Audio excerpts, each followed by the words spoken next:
नमस्कार, मेरे चैनल पर आप सभी का स्वागत है। आज प्रस्तुत है उपन्यास सम्राट मुंशी प्रेमचंद का लिखा हुआ एक उपन्यास निर्मला। यह उपन्यास 1927 में प्रकाशित हुआ था। इसकी कहानी बेमेल विवाह के बाद उत्पन्न हुई परिस्थितियों के इर्द गिर्द घूमती है। मुंशी प्रेमचंद बेमेल विवाह के घोर विरोधी थे और उनका यह विरोध उनके साहित्य में प्रकट हुआ है। इस कहानी में दहेज को लेकर तत्कालीन समाज में कैसी स्थिति थी उसको भी बखूबी बताया है और बहुत से बेमेल विवाह इस दहेज प्रथा के कारण ही होते थे और आज भी होते हैं। वाचन शुरू करने से पहले आप सभी से मेरा एक अनुरोध है, कृपया मेरे चैनल को सब्सक्राइब कर लें, बेल आइकन को जरूर हिट कर दें ताकि इसके अगले भाग की नोटिफिकेशन आप सभी को समय पर मिल जाए। तो आइए शुरू करते हैं। यूं तो बाबू उदय भानुलाल के परिवार में बीसों ही प्राणी थे।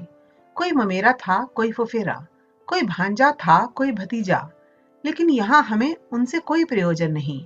वह अच्छे वकील थे, लक्ष्मी प्रसन्न थीं और कुटुंब के दरिद्र प्राणियों को आश्रय देना उनका कर्तव्य ही था। हमारा संबंध तो केवल उनकी दोनों कन्याओं से है, जिसमें बड़ी का नाम निर्मला और छोटी का कृष्णा था।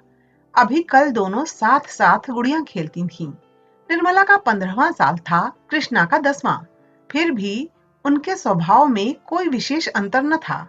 दोनों चंचल, खिलाड़िन और सैर तमाशे पर जान देती थीं। दोनों गुड़ियों का धूमधाम से ब्याह करती थीं, सदा काम से जी चुराती थीं।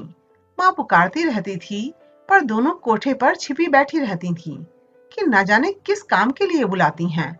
दोनों अपने भाइयों से लड़ती थीं, नौकरों को डांटती थीं और बाजे की आवाज सुनते ही द्वार पर आकर खड़ी हो जाती थीं।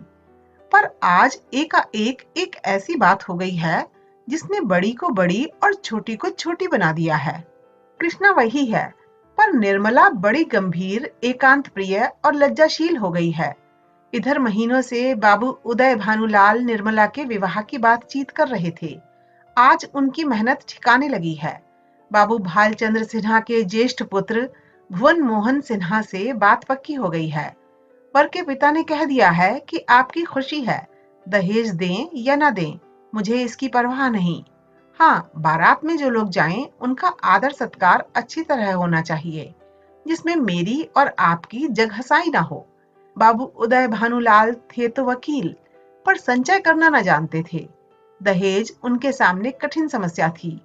इसलिए जब वर के पिता ने स्वयं कह दिया कि मुझे दहेज की परवाह नहीं, तो मानो उन्हें आंखें मिल गईं। डरते थे न जाने किस किस के सामने हाथ फैलाना पड़े। 2-3 महाजनों को ठीक कर रखा था। उनका अनुमान था कि हाथ रोकने पर भी 20,000 से कम खर्च न होंगे। यह आश्वासन पाकर वे खुशी के मारे फूले न समाये। इसकी सूचना ने अज्ञान बालिका को मुंह ढांपकर एक कोने में बिठा रखा है। उसके हृदय में एक विचित्र शंका समा गई है। रोम रोम में एक अज्ञात भय का संचार हो गया है कि न जाने क्या होगा। उसके मन में वे उमंगे नहीं हैं जो युवतियों की आंखों में तिरछी चितवन बनकर, होठों पर मधुर हास्य बनकर और अंगों में लास्य बनकर प्रकट होती हैं। नहीं, वहां अभिलाषाएं नहीं हैं। वहां केवल शंकाएं, चिंताएं और भीरू कल्पनाएं हैं। यौवन का अभी तक पूर्ण प्रकाश नहीं हुआ है। कृष्णा कुछ कुछ जानती है, कुछ कुछ नहीं जानती। जानती है बहन को अच्छे अच्छे गहने मिलेंगे, द्वार पर बाजे बजेंगे, मेहमान आएंगे, नाच होगा। यह जानकर प्रसन्न है और यह भी जानती है कि बहन सबके गले मिलकर रोएगी, यहाँ से रो धोकर विदा हो जाएगी। मैं अकेली रह जाऊंगी, यह जानकर दुखी है, पर यह नहीं जानती कि यह किस लिए हो रहा है। माताजी और पिताजी क्यों बहन को इस घर से निकालने को इतने उत्सुक हो रहे हैं। बहन ने तो यहाँ किसी को कुछ नहीं कहा, किसी से लड़ाई नहीं की। क्या इसी तरह एक दिन मुझे भी ये लोग निकाल देंगे? मैं भी इसी तरह कोने में बैठकर रोऊंगी और किसी को मुझ पर दया न आएगी। इसलिए वह भयभीत भी है। संध्या का समय था। निर्मला छत पर जाकर अकेली बैठी आकाश की ओर त्रिषित नेत्रों से ताक रही थी। ऐसा मन होता था कि पंख होते तो वह उड़ जाती और इन सारे झंझटों से छूट जाती। इस समय बहुधा दोनों बहनें कहीं सैर करने जाया करती थीं। बग्घी खाली न होती तो बगीचे में ही टहला करती, इसलिए कृष्णा उसे खोजती फिरती थी। जब कहीं न पाया तो छत पर आई और उसे देखते ही हंसकर बोली, तुम यहाँ आकर छिपी बैठी हो और मैं तुम्हें ढूंढती फिरती हूँ। चलो बग्घी तैयार करा आई हूँ। निर्मला ने उदासीन भाव से कहा, तू जा, मैं न जाऊंगी। कृष्णा, नहीं मेरी अच्छी दीदी, आज जरूर चलो, देखो कैसी ठंडी ठंडी हवा चल रही है। निर्मला, मेरा मन नहीं चाहता, तू चली जा। कृष्णा की आंखें डबडबा आईं, कांपती हुई आवाज से बोली, आज तुम क्यों नहीं चलती, मुझसे क्यों नहीं बोलती, क्यों इधर उधर छिपी फिरती हो। मेरा जी अकेले बैठे बैठे घबराता है। तुम न चलोगी तो मैं भी न जाऊंगी, यहीं तुम्हारे साथ बैठी रहूंगी। निर्मला, और जब मैं चली जाऊंगी तब क्या करेगी, तब किसके साथ खेलेगी, किसके साथ घूमने जाएगी बता। कृष्णा, मैं भी तुम्हारे साथ चलूंगी, अकेले मुझसे यहाँ न रहा जाएगा।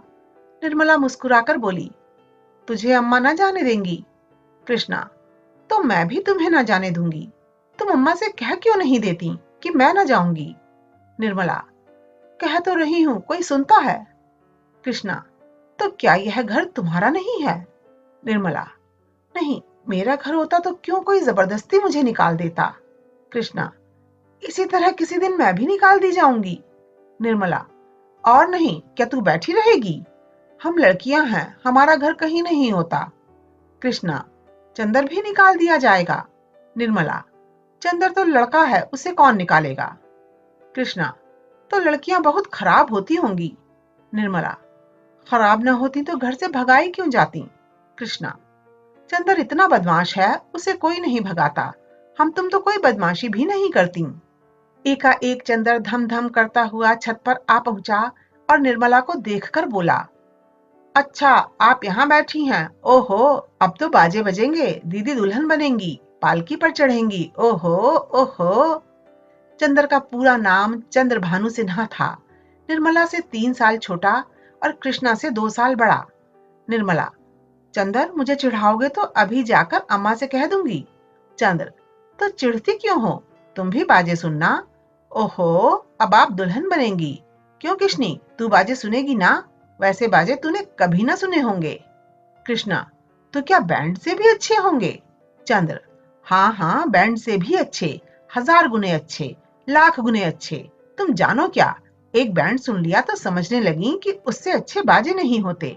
बाजे बजाने वाले लाल लाल वर्दियां और काली काली टोपियां पहने होंगे, ऐसे खूबसूरत मालूम होंगे कि तुमसे क्या कहूं।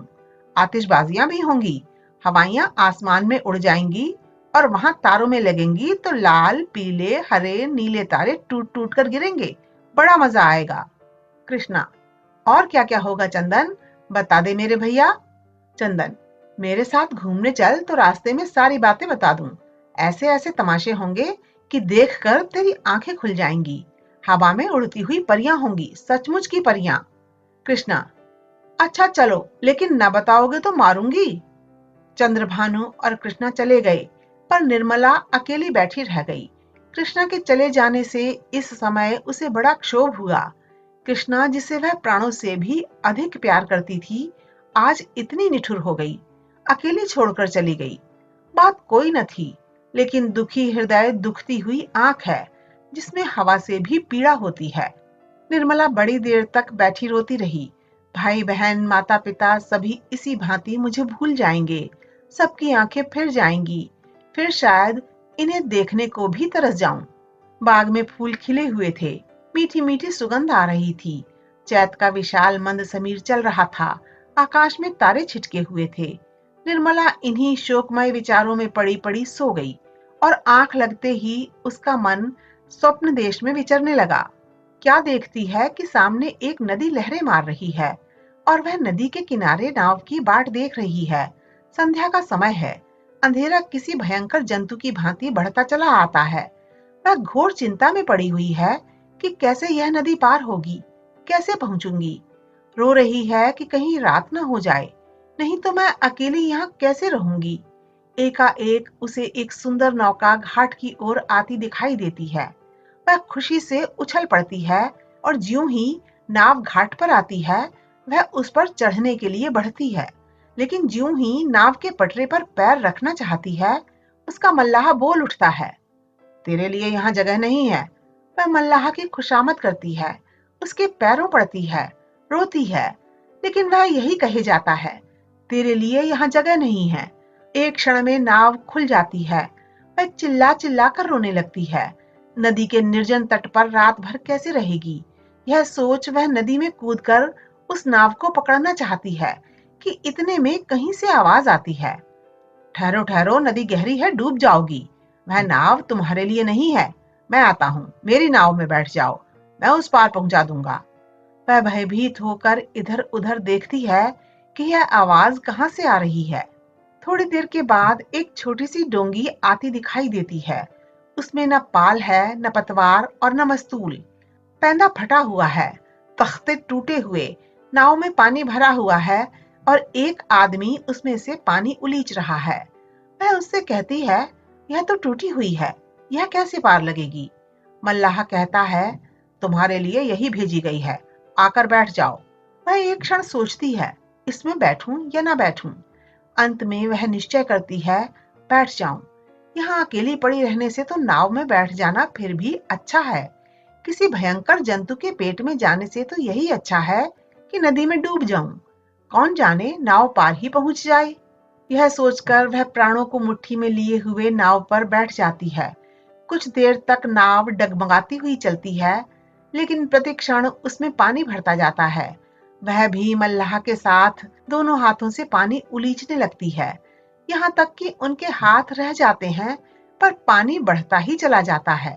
आखिर नाव चक्कर खाने लगती है। मालूम होती है अब डूबी, अब डूबी। तब वह किसी अदृश्य सहारे के लिए दोनों हाथ फैलाती है। नाव नीचे गिर जाती है और उसके पैर उखड़ जाते हैं। वह जोर से चिल्लाई और चिल्लाते ही उसकी आंखें खुल गईं।